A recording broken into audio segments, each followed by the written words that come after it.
Hello everyone, state PCS सब में आप सभी का स्वागत है। हम सॉल्व कर रहे हैं UP PCS prelims test series 2024 और ये जीएस वर्ड द्वारा संचालित टेस्ट सीरीज है। इसमें हम इकोनॉमी का टेस्ट सॉल्व कर रहे हैं। इसके पहले पार्ट में हमने 70 प्रश्न सॉल्व कर लिए हैं। आज हम 71 प्रश्न से स्टार्ट करेंगे और ये टेस्ट आपके आरओ एग्जाम में जीएस के लिए इम्पॉर्टेंट है। आप लोग आरओ का अगर जीएस की प्रिपरेशन कर रहे हैं तो उसके लिए भी इसको सॉल्व कर सकते हैं। और अगर आप लोग अभी पढ़ाई पे फोकस नहीं करके सोच रहे हैं कि बाद में पढ़ लिया जाएगा, अभी टाइम है, तो प्लीज़ ऐसा बिल्कुल ना करें, क्योंकि कंपटीशन बहुत ज़्यादा है और एग्ज़ाम तो होना ही है। इसी ईयर में होगा प्रीलिम्स का, चाहे जब हो, लेकिन एग्ज़ाम होना है। तो जो सेगमेंट आपका वीक है उस पर पूरा फोकस करिए और ये बिल्कुल मत करिए कि अभी पेपर नहीं है तो अभी हम पढ़ाई नहीं करेंगे। आप जितना तैयार है आपका वो सारा भूल जाएगा आपको, और फिर आपको फर्स्ट स्टेप से ही तैयारी करनी पड़ेगी। और ऐसे अगर आप रिवीजन वगैरह करते रहेंगे, पढ़ते रहेंगे कंटिन्यूसली, तो फिर आपको ज़्यादा, जैसे होता है ना कि एक टाइम आ जाता है तो बहुत ज़्यादा बोझ पड़ जाता है, तो बोझ नहीं पड़ेगा। फिर आप लोग धीरे धीरे तैयारी करे रहेंगे, एग्जाम टाइम में आपको काफ़ी ज़्यादा रिलीफ मिल जाएगा। और अभी से इकट्ठा सब करते हुए चलेंगे कि एग्जाम का डेट डिसाइड होगा या एग्जाम बता दिया जाएगा किस मंथ में होगा तब हम तैयारी करेंगे, तो ये सब बिल्कुल अच्छी चीज़ें नहीं हैं। आप लोग धीरे धीरे तैयारी करते रहिए और पढ़ते रहिए कंटिन्यूसली, टेस्ट वगैरह लगाते रहिए, ताकि जो भी चीज़ें वीक हैं, जहाँ पे कॉन्फिडेंस नहीं आ रहा है, वो सब चीज़ें बेहतर हो जाएं एग्ज़ाम से पहले। तो चलिए स्टार्ट करते हैं अपना ये टेस्ट। वीडियो को पूरा देखिएगा और वीडियो पसंद आए तो प्लीज़ लाइक और शेयर कर दीजिएगा। चैनल को प्लीज़ सब्सक्राइब कर लीजिए। आप लोग देख पा रहे होंगे कि ये बाई लैंग्वेज टेस्ट है।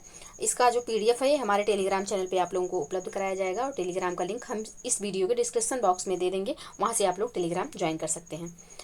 तो कल 70 प्रश्न तक हमने सॉल्व किया था, आज हम 71 प्रश्न संख्या 71 से स्टार्ट करेंगे। चलिए पढ़ते हैं। निम्नलिखित में से कौन सी गतिविधियाँ प्राथमिक क्षेत्र के अंतर्गत आएंगी? कौन सी गतिविधियाँ इसमें से प्राथमिक क्षेत्र के अंतर्गत आएंगी? मत्स्य पालन, डेयरी, मधुमक्खी पालन, सुई निर्माण, व्हाइट कॉलर बैंकिंग। तो इसमें से कौन सी ऐसी हैं जो कि प्राथमिक क्षेत्र के अंतर्गत आएंगी? तो यहाँ सारी जो यहाँ पे दिया हुआ है, इसमें से पहला, दूसरा और तीसरा, ये तीनों जो हैं ये प्राथमिक क्षेत्र के अंतर्गत आएंगे। बाकी सुई निर्माण और व्हाइट कॉलर बैंकिंग ये प्राथमिक क्षेत्र के तहत ना आकर के द्वितीय क्षेत्र, ये चौथा जो है यह द्वितीय क्षेत्र के अंतर्गत आएगा और पांचवा जो है यह तृतीय क्षेत्र के अंतर्गत आएगा। तो यहाँ पे चौथा और पांचवा नहीं होंगे प्राथमिक क्षेत्र में, पहला, दूसरा और तीसरा होंगे। तो इसका जो सही आंसर हो जाएगा ऑप्शन डी होगा। नेक्स्ट प्रश्न है, किस पंचवर्षीय योजना के दौरान 14 प्रमुख बैंकों का राष्ट्रीयकरण किया गया? तो ये जो राष्ट्रीयकरण हुआ था यह चौथी पंचवर्षीय योजना, जिसका कार्यकाल 1969 से 74 के दौरान था। 19 जुलाई 1969 में 14 बैंकों का राष्ट्रीयकरण किया गया। तो ऑप्शन बी इसका सही आंसर होगा। और इस समय जो है इंदिरा गांधी की सरकार थी। 16 अप्रैल 1980 में पुनः 8 बैंकों का राष्ट्रीयकरण किया गया। तो पहले बार में 14 बड़े बैंकों का राष्ट्रीयकरण हुआ, और कब हुआ? तो यह हुआ 19 जुलाई 1969 को, और दूसरी बार 16 अप्रैल 1980 को 6 बैंकों का राष्ट्रीयकरण किया गया। तो ऑप्शन बी यहाँ पे सही आंसर हो जाएगा।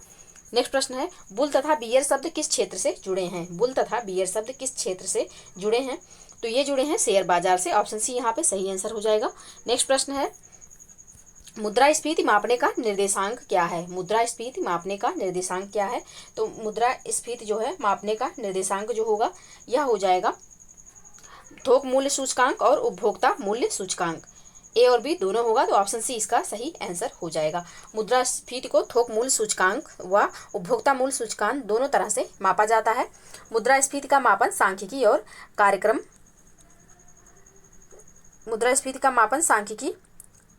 कार्यक्रम मंत्रालय द्वारा किया जाता है। तो ऑप्शन सी यहाँ पे सही आंसर हो जाएगा। नेक्स्ट प्रश्न है, जब अर्थव्यवस्था में रोजगार निर्माण में कमी आती है तब स्थिति क्या होती है? जब अर्थव्यवस्था में रोजगार निर्माण में कमी आती है तब स्थिति क्या होती है? तब यह स्थिति जो होती है यह होती है मंदी की। ऑप्शन बी यहाँ पे सही आंसर हो जाएगा।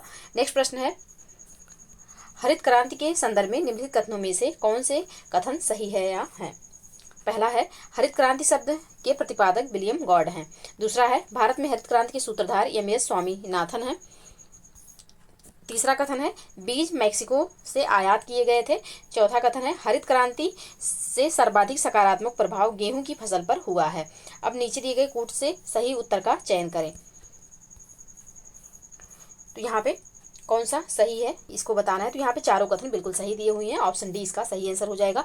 ये जानते रहिएगा, इंपॉर्टेंट है। हरित क्रांति से प्रश्न एग्जाम में पूछा जाता है। तो हरित क्रांति का जो शब्द था उसके प्रतिपादक विलियम गॉड थे। बिल्कुल सही है ये। एक इस कथन को याद रखिएगा। भारत में हरित क्रांति के सूत्रधार जो थे एम एस स्वामीनाथन जी थे और इनका भी हाल ही में निधन हुआ है। और इनके निधन का जो प्रश्न था वो सीक्वेंस में आया था, जिसमें सुलभ शौचालय के जो बिंदेश्वर पाठक जी थे इनका भी निधन हुआ था। तो इन सबको सीक्वेंस में लगाने के लिए ये प्रश्न आरओ जो 11 फरवरी को पेपर हुआ था उसमें करंट में आया था प्रश्न। तो एम एस स्वामीनाथन जी का भी हाल ही में निधन हुआ है, पूछा जा सकता है। बीज मैक्सिको से आयात किए गए थे, बिल्कुल सही है। और हरित क्रांति से सर्वाधिक सकारात्मक प्रभाव गेहूं की फसल पर हुआ है, ये भी यहाँ पे सही है। तो इसका जो सही आंसर होगा वो ऑप्शन डी हो जाएगा। ऑप्शन डी इसका सही आंसर होगा। नेक्स्ट प्रश्न है रुपए की क्रय क्षमता से तात्पर्य है। रुपए की क्रय क्षमता से क्या तात्पर्य है? तो रुपए की क्रय क्षमता से तात्पर्य है कि कोई व्यक्ति एक निश्चित मुद्रा में कितनी सेवा या वस्तु बाजार से क्रय कर पाता है, इसे ही क्रय क्षमता या व्यक्ति की क्रय क्षमता कहा जाता है। तो इसका जो सही आंसर होगा ऑप्शन ए हो जाएगा। मुद्रा द्वारा वस्तुओं और सेवाओं की क्रय की गई मात्रा ही रुपए की क्रय क्षमता कहलाती है। तो ऑप्शन ए इसका सही आंसर होगा। नेक्स्ट प्रश्न है निम्नलिखित में से कौन सा कारण भारतीय कृषि की निम्न उत्पादकता का कारण नहीं है? तो यहाँ पे जनसंख्या का दबाव कारण है, भूजोतों का छोटा आकार ये भी कारण है, और पारंपरिक तकनीक का प्रयोग ये भी इसका कारण है। भारतीय कृषि के निम्न उत्पादक का कारण जो है जनसंख्या का दबाव भी है, भूमि जोतों का छोटा आकार भी है, और पारंपरिक तकनीकी का प्रयोग भी है। तो इसमें से कौन सा इसका निम्न उत्पादकता का कारण नहीं है ये पूछा गया है। तो सहकारी कृषि जो है या निम्न उत्पादकता का कारण नहीं है। तो ऑप्शन सी यहाँ पे सही आंसर हो जाएगा। और ये सहकारी कृषि जो है कभी कभी पूछता है किस सूची का विषय है, तो यह जो है समवर्ती सूची का विषय है, जबकि कृषि जो है यह राज्य सूची का विषय है, और सहकारी कृषि जो है या सहकारी कृषि को ही अनुबंध कृषि भी कहते हैं। तो मतलब इनका जो उल्लेख है यह समवर्ती सूची में है, और जो कृषि है इसका उल्लेख है राज्य सूची में। तो ऑप्शन सी इसका सही आंसर हो जाएगा। नेक्स्ट प्रश्न है जीडीपी की अवधारणा में निम्न में जियोग्राफिकल बाउंड्री के अंतर्गत कौन से क्षेत्र सम्मिलित नहीं है? पहला है विदेशों में स्थित दूतावास एवं सैनिक अड्डे, दूसरा है विदेशों में स्थित भारतीय संस्कृति के मंदिर, तीसरा है 2 या 2 से अधिक देशों के मध्य सीमा क्षेत्र, और चौथा है सामुद्रिक सीमा।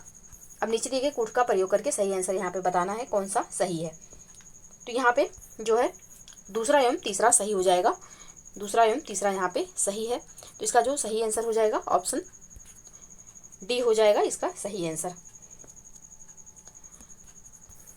पूछा क्या है कि जीडीपी की अवधारणा में निम्न में से जियोग्राफिकल बाउंड्री के अंतर्गत कौन से क्षेत्र सम्मिलित नहीं है? तो यहाँ पे दूसरा और तीसरा सम्मिलित नहीं है, पहला और चौथा यहाँ पे सम्मिलित है। यहाँ पे दूसरा और तीसरा सम्मिलित क्यों नहीं है? तो यहाँ पे विदेशों में स्थिति भारतीय संस्कृति के मंदिर,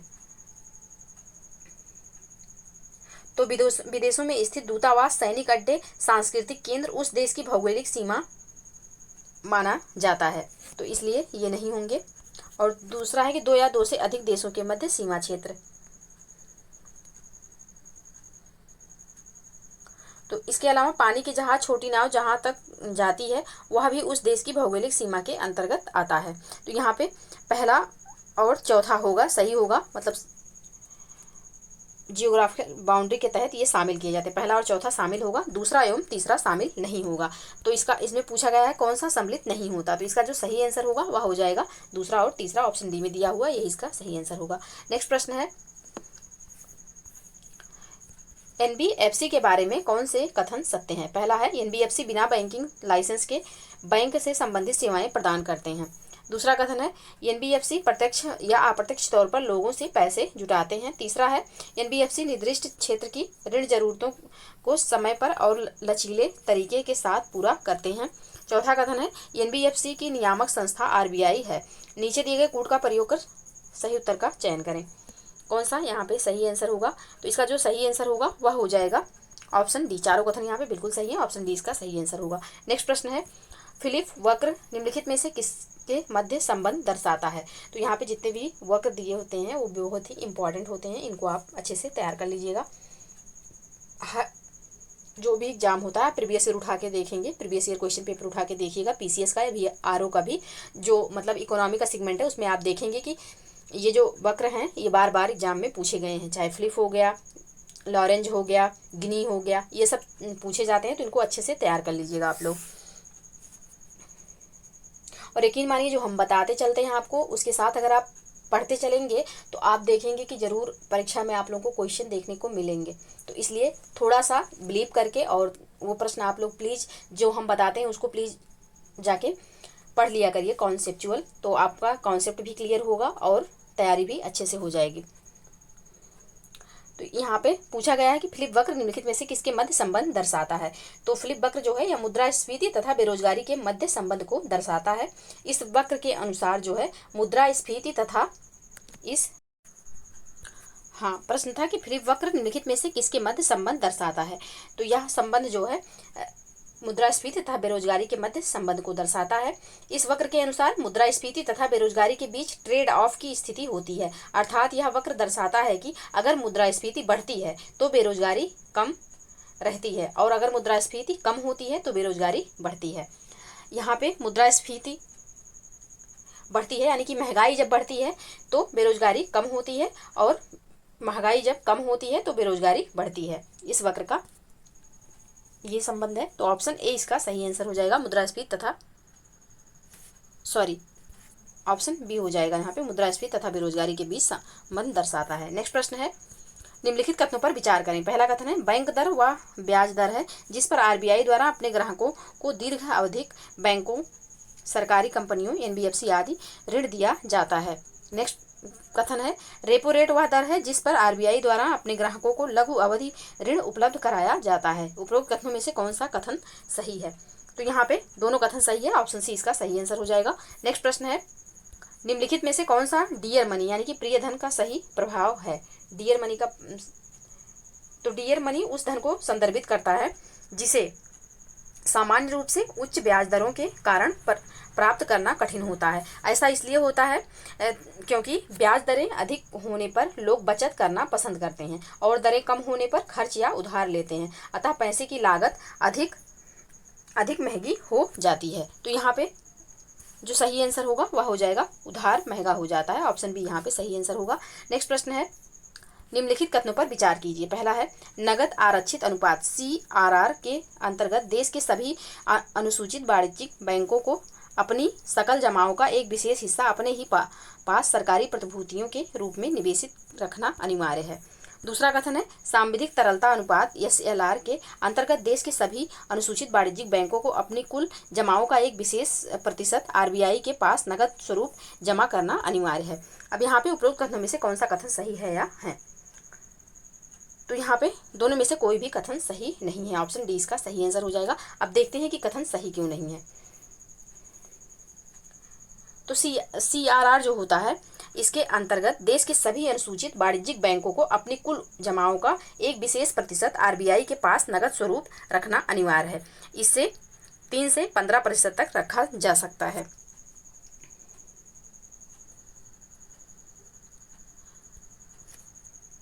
तो यहाँ पे सरकारी प्रतिभूतियों के रूप में नहीं, CRR जो रखा जाता है नगद रखा जाता है। तो यहाँ पे सरकारी प्रतिभूतियों दिया हुआ है, इसलिए एक कथन गलत हो जाएगा। दूसरा कथन क्यों गलत है? SLR के बारे में है। तो SLR के अंतर्गत देश के सभी अनुसूचित वाणिज्यिक बैंकों को अपनी कुल जमाओं का एक विशेष प्रतिशत आरबीआई के पास नगद नहीं रखा जाता है। SLR कभी नगद नहीं रखा जाएगा। SLR जो रखा जाता है गैर नगद रूप में रखा जाता है, जिसे आरबीआई 25 से 40% तक तय कर सकता है। तो SLR नगद नहीं होगा और CR जो होगा वह नगद होगा। तो यहाँ पे दूसरा कथन भी गलत हो जाएगा। तो इसलिए इसका जो सही आंसर होगा ऑप्शन डी इसका सही आंसर हो जाएगा। नेक्स्ट प्रश्न है, बैंक दर में वृद्धि निम्नलिखित में से क्या दर्शाता है? बैंक दर में वृद्धि निम्नलिखित में से क्या दर्शाता है? तो बैंक दर में वृद्धि ब्याज दरों में वृद्धि को दर्शाता है, ऑप्शन बी यहाँ पे सही आंसर हो जाएगा। नेक्स्ट प्रश्न है, क्षेत्रीय ग्रामीण बैंकों RRB के संबंध में निम्नलिखित कथनों पर विचार कीजिए। पहला कथन है क्षेत्रीय ग्रामीण बैंकों की स्थापना 2 अक्टूबर 1975 को की गई। दूसरा कथन है इसका उद्देश्य ग्रामीण इलाकों में बचत को बढ़ावा देना और वहां उत्पादक गतिविधियों में सहयोग देना था। उपरोक्त कथनों में से कौन सा सही है या है? तो यहाँ पे दोनों में से कोई भी सही नहीं है, ऑप्शन डी इसका सही आंसर हो जाएगा। अब क्यों नहीं सही है देखते हैं। तो यहाँ पे दिया है क्षेत्रीय ग्रामीण बैंकों की स्थापना 2 अक्टूबर 1975 को की गई थी।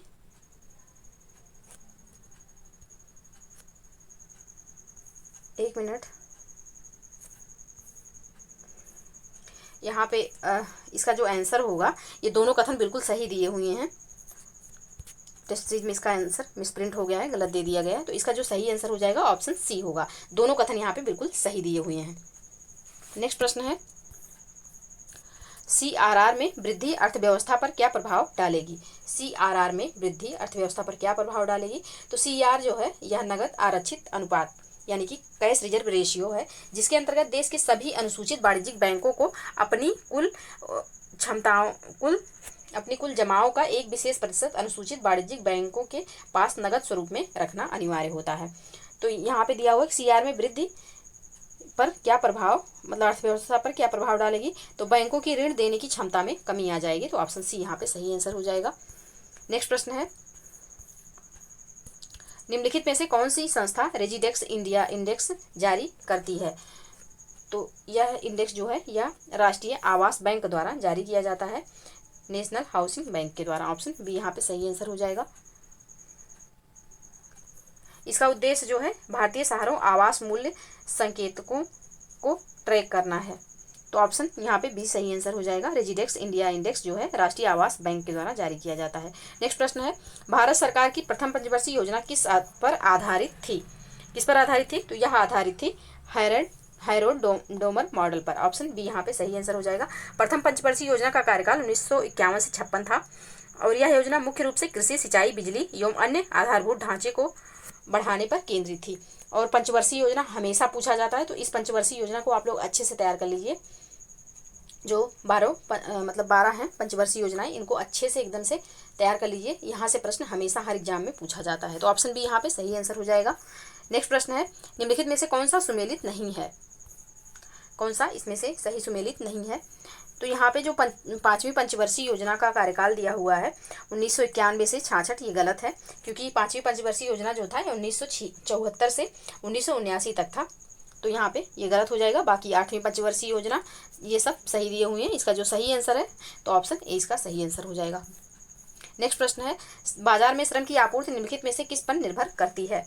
किस पर निर्भर करती है? तो यह श्रम बल में जनसंख्या का अनुपात पर निर्भर करती है, प्रत्येक व्यक्ति द्वारा कार्य किए गए कुल घंटे की संख्या पर भी निर्भर करती है, जनसंख्या का आकार इस पर भी निर्भर करती है। तो इसका जो सही आंसर हो जाएगा ऑप्शन डी यहाँ पे सही आंसर हो जाएगा, उपरोक्त सभी।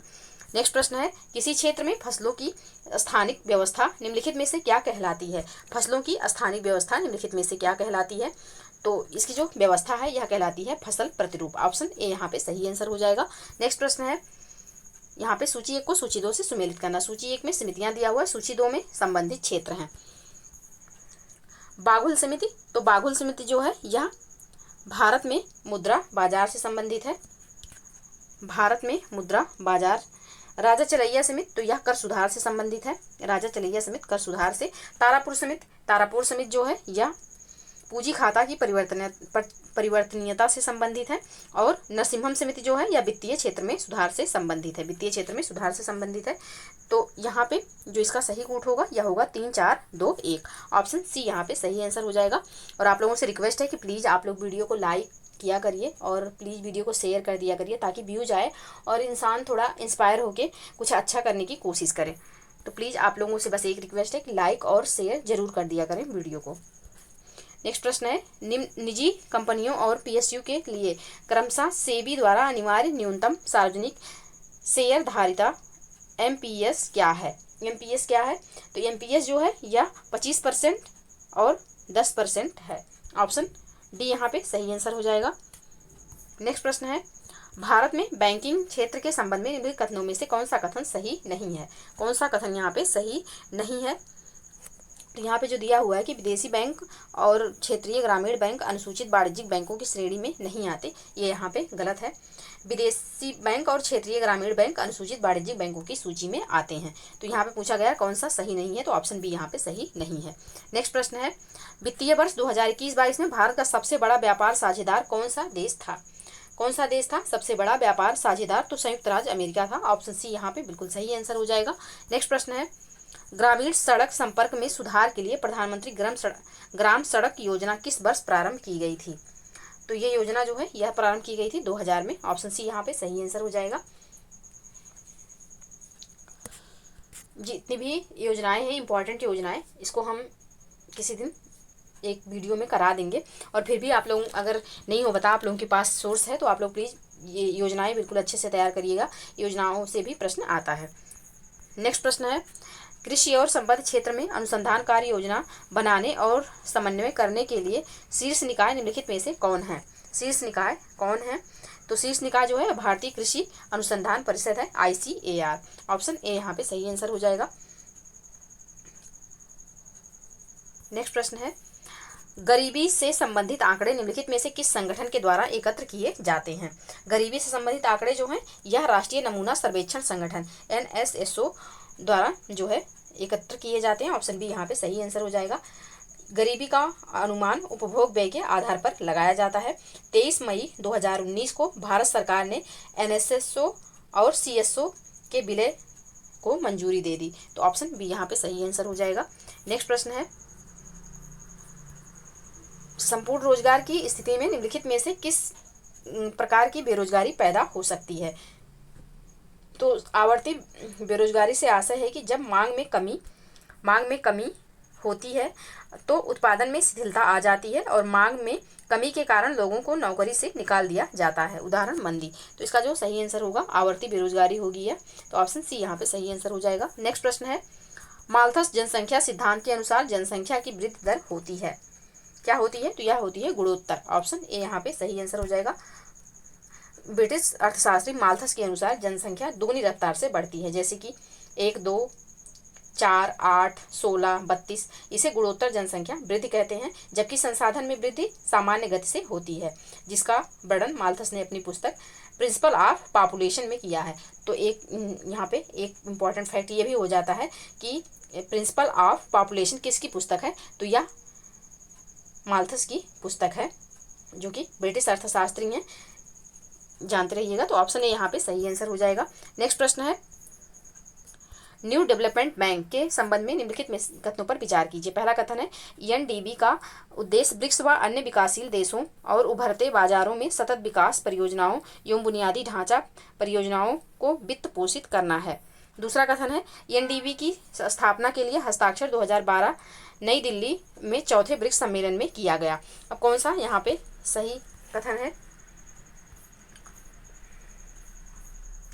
तो यहाँ पे सही जो है, यहाँ पे पहला कथन सही है। ऑप्शन ए इसका सही आंसर हो जाएगा। दूसरा यहाँ पे गलत है। अब देखते हैं दूसरा गलत क्यों है। तो यहाँ पे दिया हुआ है ENDB की स्थापना के लिए हस्ताक्षर 2012 में नई दिल्ली में चौथे ब्रिक्स सम्मेलन में किया गया। ये यहाँ पे गलत है, क्योंकि ENDB की स्थापना का जो विचार 2012 में नई दिल्ली में चौथे ब्रिक्स शिखर सम्मेलन में पेश किया गया था एवं गठन संधि पर हस्ताक्षर छठे ब्रिक्स सम्मेलन ब्राजील में 2014 में हुआ था। 12 में नहीं, 2014 में हुआ था। तो इसका जो सही आंसर हो जाएगा, केवल यहाँ पे पहला सही है, दूसरा गलत हो जाएगा। तो ऑप्शन इसका सही आंसर होगा। नेक्स्ट प्रश्न है, काल मनी अधिकतम कितनी अवधि के लिए उधार ली जाती है? काल मनी कितनी अवधि के लिए उधार ली जाती है? तो यह जो है 15 दिन के लिए उधार ली जाती है। ऑप्शन इसका सही आंसर हो जाएगा। नेक्स्ट प्रश्न है, निम्नलिखित में से किस समिति की सिफारिशों पर भारत में नागरिक उड्डयन क्षेत्र का राष्ट्रीयकरण किया गया था? तो यह किया गया था राजाध्यक्ष समिति की सिफारिश पर 1953 में। तो ऑप्शन बी यहाँ पे सही आंसर हो जाएगा। नेक्स्ट प्रश्न है, उत्तम पोर्टल किस मंत्रालय से संबंधित है? उत्तम पोर्टल किस मंत्रालय से संबंधित है? तो कोयला मंत्रालय से संबंधित है यह। ऑप्शन बी यहाँ पे सही आंसर हो जाएगा। उत्तम का जो फुल फॉर्म होता है यह होता है unlocking transparency by third party assessment of mine coal. तो यहाँ पे ऑप्शन बी इसका सही आंसर हो जाएगा। नेक्स्ट प्रश्न है, राष्ट्रीय दूरसंचार नीति की घोषणा किस वर्ष की गई? तो इसकी जो घोषणा हुई थी 2012 में हुई थी। ऑप्शन सी इसका सही आंसर हो जाएगा। नेक्स्ट प्रश्न है, वाणिज्यिक बैंक आरबीआई से किस दर पर पैसे उधार लेते हैं? तो यह लेते हैं रेपो रेट पर। ऑप्शन सी यहाँ पे सही आंसर हो जाएगा। रेपो रेट वह दर है जिस पर वाणिज्यिक बैंक केंद्रीय बैंक से पैसे उधार लेते हैं। रेपो रेट का उपयोग मुद्रास्फीति के नियंत्रण में भी किया जाता है, तो याद रखिएगा ऑप्शन सी इसका सही आंसर होगा। नेक्स्ट प्रश्न है, जननांकीय लाभांश से तात्पर्य है। जननांकीय लाभांश से क्या तात्पर्य है? तो इससे जनसंख्या में कार्यकारी जनसंख्या की अधिकता होती है, तो ऑप्शन बी यहाँ पे सही आंसर हो जाएगा। नेक्स्ट प्रश्न है, आरबीआई का राष्ट्रीयकरण किस वर्ष किया गया? आरबीआई का राष्ट्रीयकरण किस वर्ष किया गया? तो आरबीआई का जो राष्ट्रीयकरण हुआ है यह हुआ है 1 अप्रैल 1935 को। आरबीआई अधिनियम के अंतर्गत आरबीआई की स्थापना होती है, किंतु आरबीआई का राष्ट्रीयकरण जो है 1949 को हुआ है, तो ऑप्शन सी यहाँ पे सही आंसर हो जाएगा। नेक्स्ट प्रश्न है, औद्योगिक सुधार नीति 1991 के अधीन उठाए गए प्रमुख कदमों के संबंध में विचार कीजिए। पहला कथन है औद्योगिक लाइसेंस प्रथा की समाप्ति। दूसरा है आयात शुल्क में कमी लाना। तीसरा कथन है बाजार की शक्तियों द्वारा विनिमय दर का निर्धारण, सरकार द्वारा नहीं। चौथा है पूंजी बाजार का उदारीकरण। उपयुक्त के संबंध में निम्नलिखित कूट के आधार पर सत्य कथन की पहचान कीजिए। यहाँ पे सही कथन की पहचान करना है, तो यहाँ पे जो सही कथन होगा सभी कथन यहाँ पे सत्य दिए हुए हैं, ऑप्शन डी इसका सही आंसर हो जाएगा। नेक्स्ट प्रश्न है, कॉल मनी मार्केट क्या होता है? कॉल मनी मार्केट क्या होता है? तो कॉल मनी जो मार्केट होता है यह होता है अल्पावधि का बाजार जिसमें प्रत्याभूति के बिना ही फंड का उधार लेन देन किया जाता है। ऑप्शन ए यहाँ पे सही आंसर हो जाएगा। नेक्स्ट प्रश्न है, बैंकिंग लोकपाल योजना आरबीआई द्वारा कब से प्रारंभ किया गया? बैंकिंग लोकपाल योजना, तो यह प्रारंभ किया गया 1995 से। ऑप्शन डी यहाँ पे सही आंसर हो जाएगा। नेक्स्ट प्रश्न है, भारतीय यूनिट ट्रस्ट की स्थापना की गई थी। भारतीय यूनिट ट्रस्ट की स्थापना कब की गई थी? तो इसकी स्थापना जो है 1964 में भारत सरकार द्वारा यूनिट ट्रस्ट ऑफ इंडिया की स्थापना हुई थी, तो ऑप्शन बी यहाँ पे बिल्कुल सही आंसर हो जाएगा। नेक्स्ट प्रश्न है, भारतीय रुपये का प्रतीक चिन्ह, ये जो लोगो है रुपीज का लोगो, किस तिथि को स्वीकार किया गया? तो यह प्रतीक चिन्ह जो है यह स्वीकार किया 15 जुलाई 2010 को। ऑप्शन ए यहाँ पे सही आंसर हो जाएगा। भारतीय रुपये का प्रतीक जो है यह रूपरेखा देवनागरी अक्षर आर तथा लैटिन के बड़े अक्षर आर यानी कि रा और आर को मिलाकर के अक्षर के समान है, जिसमें शीर्ष पर दोहरी क्षैतिज रेखाएं हैं, जो मतलब ऐसी दोहरी क्षैतिज रेखाएं बनी हुई हैं। यह चिन्ह भारतीय प्रौद्योगिकी संस्थान मुंबई के post graduate design D Uday Kumar ने बनाया। इस चिन्ह को वित्त मंत्रालय द्वारा आयोजित एक खुली प्रतियोगिता में प्राप्त हजारों डिजाइनों में से चुना गया है। इसको जो है कब स्वीकार किया गया? 15 जुलाई 2010 को स्वीकार किया गया। ऑप्शन ए यहाँ पे सही आंसर हो जाएगा। नेक्स्ट प्रश्न है, आरबीआई द्वारा निर्मित सभी नोटों पर हिंदी तथा अंग्रेजी को मिलाकर कुल कितनी भाषाओं का प्रयोग किया जाता है? याद रखिएगा, तो 17 भाषाओं का प्रयोग किया जाता है। ऑप्शन सी यहाँ पे सही आंसर हो जाएगा। नेक्स्ट प्रश्न है, 1 रुपये का नोट कौन निर्गमित करता है? 1 रुपये का नोट कौन निर्गमित करता है? तो यह वित्त मंत्रालय निर्गमित करता है। ऑप्शन सी यहाँ पे सही आंसर हो जाएगा। और एक रुपये के नोट पर हस्ताक्षर जो होता है वह वित्त सचिव का होता है, ये भी जानिएगा। बाकी और जो नोट होते हैं उन पे हस्ताक्षर आरबीआई के गवर्नर का होता है। बाकी 1 रुपये के नोट पर वित्त सचिव का हस्ताक्षर होता है, तो ऑप्शन सी यहाँ पे सही आंसर हो जाएगा। नेक्स्ट प्रश्न है, मुद्रा स्वयं का निर्माण करती है। मुद्रा के संबंध में यह परिभाषा किसने प्रस्तुत की थी?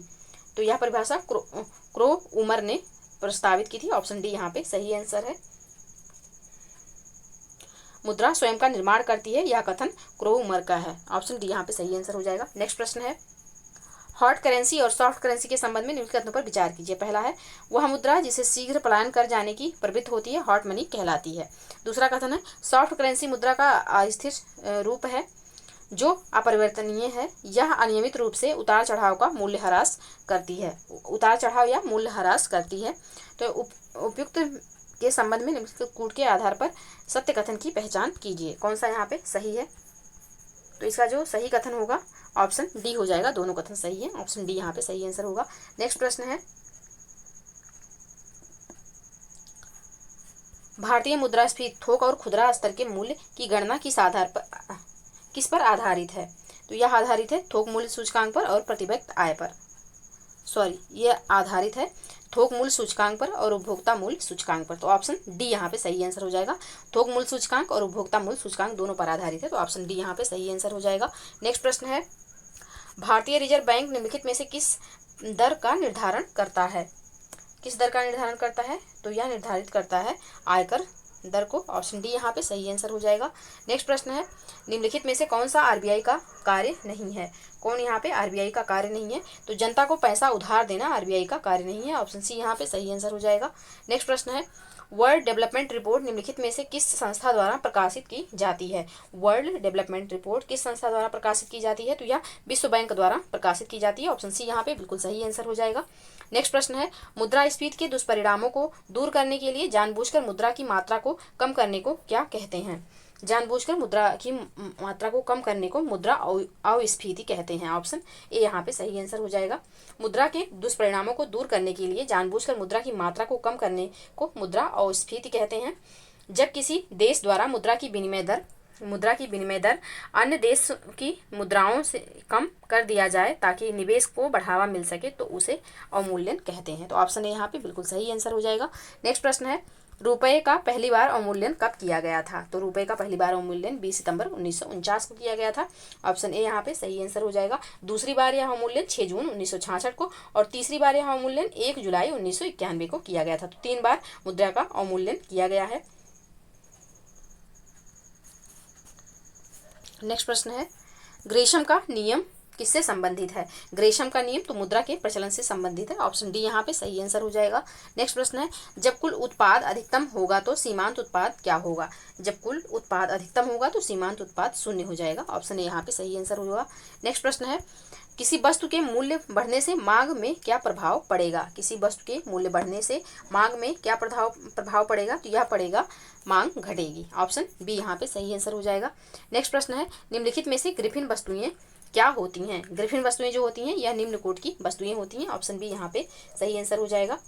ग्रिफिन वस्तुएं वह निम्न कोट की वस्तुएं होती हैं जिन पर सामान्यतया मांग का नियम लागू नहीं होता, अर्थात वस्तु की कीमत बढ़ने पर उनकी मांग और बढ़ जाती है तथा कीमत कम होने पर उनकी मांग घट जाती है। तो ये निम्न कोट की वस्तुएं होती हैं। ऑप्शन बी यहाँ पे सही आंसर हो जाएगा। नेक्स्ट प्रश्न है, निम्नलिखित में से गोल्डन हैंडशेक का सही अर्थ क्या है? गोल्डन हैंडशेक का सही अर्थ क्या है? तो स्वैच्छिक सेवानिवृत्ति है। ऑप्शन सी यहाँ पे सही आंसर हो जाएगा।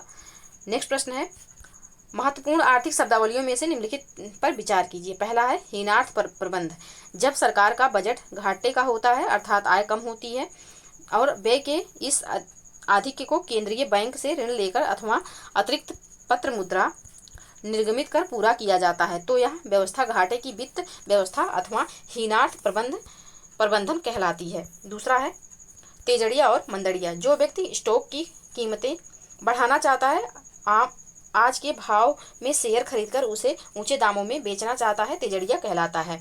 और जो व्यक्ति स्टॉक की कीमत गिरने की आशा करके किसी वस्तु को भविष्य में देने का वादा करके बेचता है वह मंदड़िया यानी कि बियर कहलाता है। तेजड़िया को बुल कहेंगे और मंदड़िया को बियर। नेक्स्ट है टैरिफ, किसी देश द्वारा आयातों पर लगाए गए कर को टैरिफ कहते हैं। उपयुक्त के संबंध में निम्नलिखित कूट में के आधार पर सत्य कथन की पहचान कीजिए। कौन सा कथन यहाँ पे सही है? तो यहाँ पे तीनों कथन सत्य हैं।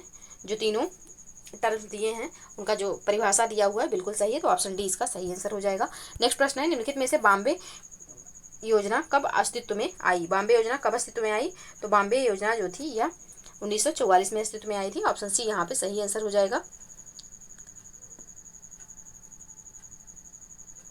नेक्स्ट प्रश्न है, सिडबी का मुख्यालय कहाँ है? सिडबी का मुख्यालय कहाँ है? तो सिडबी का मुख्यालय जो है यह लखनऊ में है। ऑप्शन सी यहाँ पे सही आंसर हो जाएगा। सिडबी का जो फुल फॉर्म है भारतीय लघु उद्योग विकास बैंक है। इसकी स्थापना जो है 2 अप्रैल 1990 को की गई थी। नेक्स्ट प्रश्न है, निम्नलिखित में से बैंक दर का सही अर्थ क्या है? बैंक दर का सही अर्थ क्या है?